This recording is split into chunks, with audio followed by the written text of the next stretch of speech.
ከመሰንበቻ ጋር ናችሁ። ኤፍኤም አዲስ 97.1 ላይ ተወዳጁ የተከታታይ ቴሌቪዥን ድራማ 500ኛ ክፍሉ ታይቷል። ያለማቋረጥ 12 ዓመታትን የቆየው ይኸው ተከታታይ የቴሌቪዥን ድራማ በተለይ ደግሞ በአስቂኝ ፈርጅ በሲትኮም የሚመደብ ነው። በቀዳሚነትም ይጠቀሳል።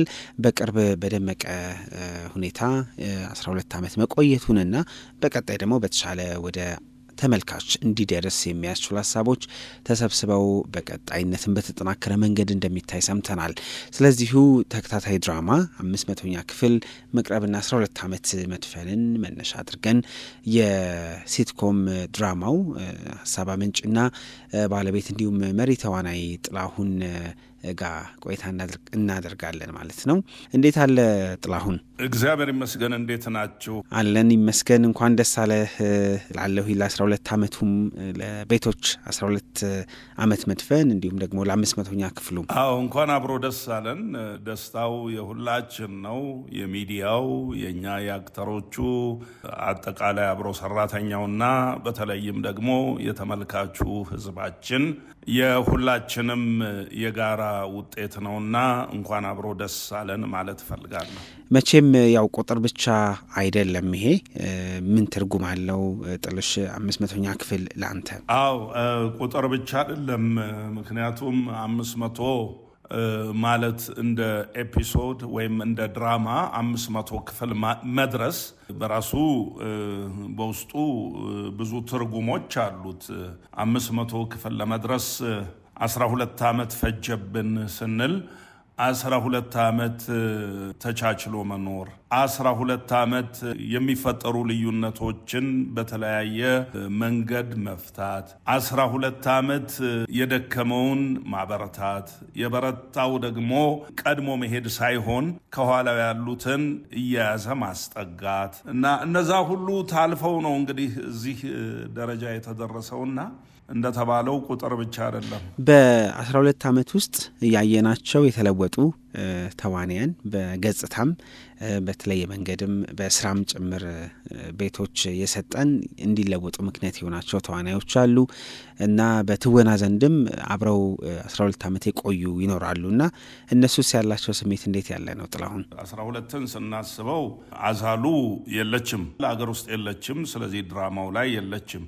ነገር ግን 12 ዓመት አብረው የደፈኑ እካለ ንብረት ገላው፣ ከዛ ደግሞ የመጀመሪያዎቹ ንጹህ ኃይል ያለች አብራ 12 ዓመት ከ12ም ዓመት በላይ 14 ዓመት ገና ከመጀመሪያው ከልምምዱ ጀምሮ የኖረች ንጹህ ኃይል ያለች ፍቃዱ ፋሲል አለ፣ በዛብህ ማለት ነው። የመጀመሪያዎቹ እነሱ ናቸው። ከዛ በኋላ 8 ዓመትም የሆናቸው 7 ዓመትም የሆናቸው 10 ዓመትም የሆናቸው ያሉ ይመስለኛል። ብቻ ከዛን ጀምሮ ሌሎች ሰዎች እየመጡ እንደገና ደግሞ ወደ መጨረሻው ልክ ሲትኮምን አገራችን ስንጀምረው የውጭውን ሲትኮም አይተን ከውጭው ቀድተን ነው ያመጣ ነው እና ልክ እንደዛው ሁሉ ተዋናዮች ከኛ ጋር በለቀቁበት ጊዜ የውጭዎቹ እንደሚያደርጉት አዳዲስ ተዋናዮችን ለመተካት በነዛ በተለመዱት ገጸ ባህሪያቶች ኦዲሽን አድርገን ውድድር ተደርጎ የተሻለ ነገር ያሳዩት ተመርጠው እንዲገቡ አድርገናል። እንዳልነው 12 ዓመት ሞላችሁ። 500ኛ ክፍሉ ባለፈው ተላለፈ። 12 ዓመት ሲቆይ ደግሞ እንደው ነገሮች አልጋ ባልጋ እንዳልሆኑ ይጠበቃል እና አስቸጋሪው ነገር ለቤቶች ድራማ ምን ነበረ ባለፉት 12 ዓመታት ውስጥ? አስቸጋሪው ነገር አንድ አብራን ትሰራ የነበር እህታችን የሰብለ ከዚህ ዓለም በሞት መለየት አንዱ ቻሌንጅ ነበረ። ሁለተኛው ተዋናዮችን የመቀየር ጉዳይ። እንግዲህ 3 ተዋንያን ናቸው ከመካከላችን የወጡት። አሸናፊ ማህሌት እስከዛሬ ድረስ በእናንተ ኃላፊነት ውስጥ ነበርኩ። አሁን ደግሞ በራሴ ኃላፊነትን ተሸክሜ እኔም ይሄን መስመር ተከትዬ በራሴ መስራት ፈልጋለሁ፣ ስለዚህ አሰናብቱኝ የሚል ጥያቄ ያቀረበ።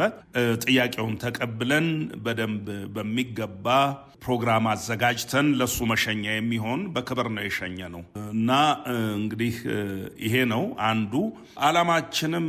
ሁልጊዜ ሰዎች ከኔ ጋር ብቻ እንዲሰሩ አይደለም፣ እንዲያድጉ፣ ራሳቸውን እንዲችሉ፣ እነሱ ደግሞ ሌሎችን እንዲያበቁ ነው። በቃ ወደሚፈልጉት መስመር ገብተዋል። እዚህ ጋር መቀጠል አልፈለጉም።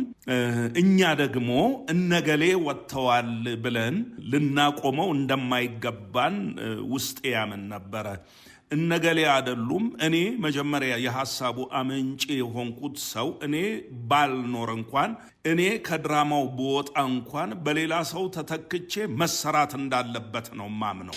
ቤቶችን እንድንወደው አሁን ማህበራዊ ትስስር ገጽ ከመምጣቱ አስቀድሞ በደንብ ህዝብ ጋር እንዲደርስ ያደረገው ያው የኢትዮጵያ ብሮድካስቲንግ ኮርፖሬሽን ነው በኢቲቪ ዜና ቻናል፣ ከዛ ደግሞ ወደ ኢቲቪ መዝናኛ ቻናል ላይም እንዲሁ ሲተላለፍና በዚህ አመታት ውስጥ ኢቢሲ ለቤቶች ምን ሰጥቶታል? ቤቶች ከኢቢሲስ ምን አግኝቷል? በእውነት እንደ አንድ ባለድርሻ አካል እዚህ ጋር መነሳት ያለበት ኢቢሲ ነው። ብዙዎች ይደነቃሉ በዚህ ምክንያቱም 12 ዓመት እስከ ክፍል 500 ድረስ ከአንድ ጀምሮ እስከ 500 አንድ ጣቢያ ላይ ይሄ ማለት ችግሮቻችንን ልዩነቶች አይፈጠሩም ማለት አይደለም። ኢን ቢትዊን በየስራ መካከል የሚፈጠሩ ችግሮች ይኖራሉ፣ የሚፈጠሩ ልዩነቶች ይኖራሉ። ነገር ግን በመነጋገርና በመግባባት እያስወገድን እዚህ ደርሰናል። በጀመርንበት ነው የምንጨርሰው። ማለቅ ያለበት 1000 ላይ ይሁን 1500ኛ ክፍል አላውቅም ወይም 2000 ይሁን። ነገር ግን ምንድነው የመጀመሪያው ነገር እኛ ሐሳቡን አመነጨን። የኢትዮጵያ ብሮድካስቲንግ ኮርፖሬሽን ይህንን ሐሳብ ወደ ህዝብ ለማድረስ ተቀበለ። ህዝቡ በተመልካችነት እያገዘን እዚህ አደረሰን። ተመልካቹ ባይፈልገው ባይወደው ኖሮ እዚህ ደረጃ እንደርስም ነበር። የኢትዮጵያ ቴሌቪዥን ደግሞ ይህንን እድል ባያመቻችልን እዚህ ደረጃ ላይ መድረሳችን ሁሉ አጠራጣሪ ነበር። ስለዚህ ማመስገን ካለብኝ እኔ የኢትዮጵያ ብሮድካስቲንግ ኮርፖሬሽን ኢቢሲንና ተመልካቹን የኢትዮጵያን ህዝብ እጅግ አድርጌ ላመሰግን ፈልጋለሁ። ከልቤ ምስጋና አቀርባለሁ። መግቢያ ላይ እንዳልኩት በቀጣይ እንግዲህ 12 ዓመቱን መነሻ አድርጋችሁ አንድ ትልቅ ፕሮግራም እንዳሰባችሁ ሰማሁኝ። ምንድነው የታሰበው? አሁን ብዙ ሲትኮሞች እንዲፈራ ምክንያት የሆነው ቤቶችስ በቀጣይ በተሻለ መንገድ ለመቅረብስ ምን እያሰበ ይገኛል? በቀጣይ እንግዲህ ከ500 በኋላ አንድ ዝግጅት አለን። በዚህ በሚያዝያ ወር ወይም በግንቦት ወር ይደረጋል የሚባል የላይቭ ስርጭት የሆነ ፕሮግራም ይኖረናል እና ትልቅ በዓል እያዘጋጀን ነው። ከበዓሉ በኋላ ግን የምንሰራባቸውን አንዳንድ ፎርማቶች እንቀይራለን።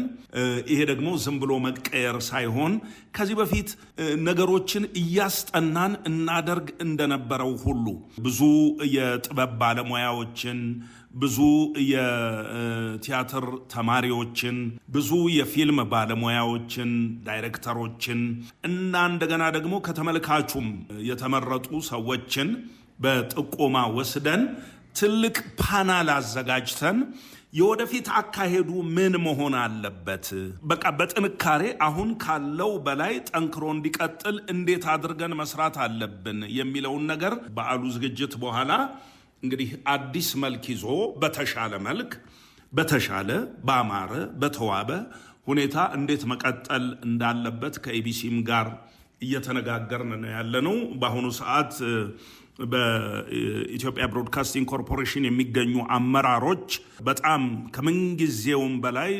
በቁርጠኝነት እኛን እያገዙንና እየረዱን መሆኑን በዚህም ደግሞ እኛ የተሻለ ስራ እንድንሰራ ፍላጎት እንዳላቸው በየጊዜው እያሳዩን ነው። ስለዚህ በጣም ከፍተኛ ምስጋና አለኝ ለኢቢሲ አመራሮች፣ ለኢቢሲ ሰራተኞች።